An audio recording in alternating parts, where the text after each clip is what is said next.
कारण आज आम्ही खरंच स्वाभिमानानं जगतो. एकदा तुम्ही इतिहास वाचान पहा, तेव्हा वाटेल की खरंच नाही, महाराजांचं जीवन आणि महाराज काय ते केली कृष्ण दादा. साधा आज आपल्याला खर्चटलं तरी माणूस आज करतो.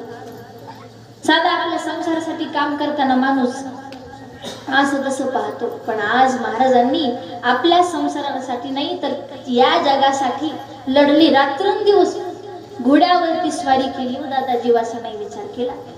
आज छावा पिक्चर तुम्ही पाहिला असेल, त्या छाव्यामध्ये तर ऐका ना, हसण्याची गोष्ट नाही कोणी, ऐका तर खरं.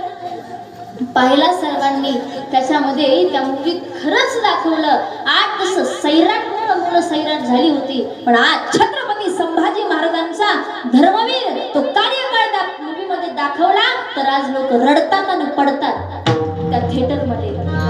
का कारण खरंच महाराज होऊन गेले की ज्यांनी अरे अंगाची साल काढली, मीठ चोळलं, डोळे काढून घेतले, जीभ काढून घेतली, धर्म स्वीकारा, धर्म स्वीकारा, आमचा धर्म स्वीकारा, कितीतरी वेळा समोर ठेवलं, जीवाची नाही केली त्या वाईट मुघलांनी, पण माझे धर्मवीर संभाजी महाराज अरे झुकले नाही ना वाकले नाही, धर्म स्वीकारलाच नाही. ज्यांनी की तशा त्या जबड्यात उभं राहून देखील त्यांनी छाती ठोकपणे सांगितलं की तो माझा धर्म आहे, मी धर्मवीर आणि धर्म स्वराज्य आम्ही स्थापन केलेला आहे आणि आमचा धर्म कोणासमोर झुकत नाही, आणि जो धर्म झुकतो तो धर्म नाही.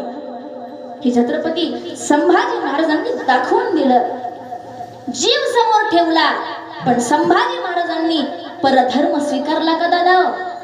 नाही. मग आम्ही तरी दुसऱ्या धर्माची बाजू का घ्यावी? आम्ही तरी परधर्म का स्वीकारावा? आपले गुलाबराव महाराज अमरावतीकडले गुलाबराव महाराजांना एक म्हटला की महाराज सर्व धर्म समान आहेत, मग काय हरकत आहे आम्ही दुसरा धर्म स्वीकारला तर? महाराजांनी उत्तर दिलं, अरे बाबा सगळे धर्म समान आहेत, ठीक आहे, मग तुला तुझ्याच धर्मामध्ये राहायला काय हरकत आहे की दादा?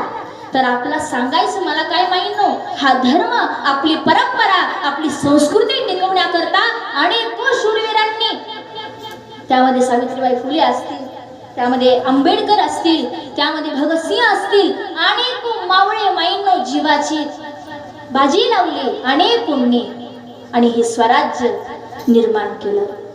आपल्याला स्वाभिमान जगायला शिकवलं. नाहीतर आपण आज हे कीर्तन उभा करायचं म्हटलं तर विचारावं लागलं असतं, हुजूर हम आपके सामने कीर्तन पेश करना चाहते, आपकी काय म्हणतात ते कृपा असेल, तुमची परवानगी असेल, आपकी काय परवानगी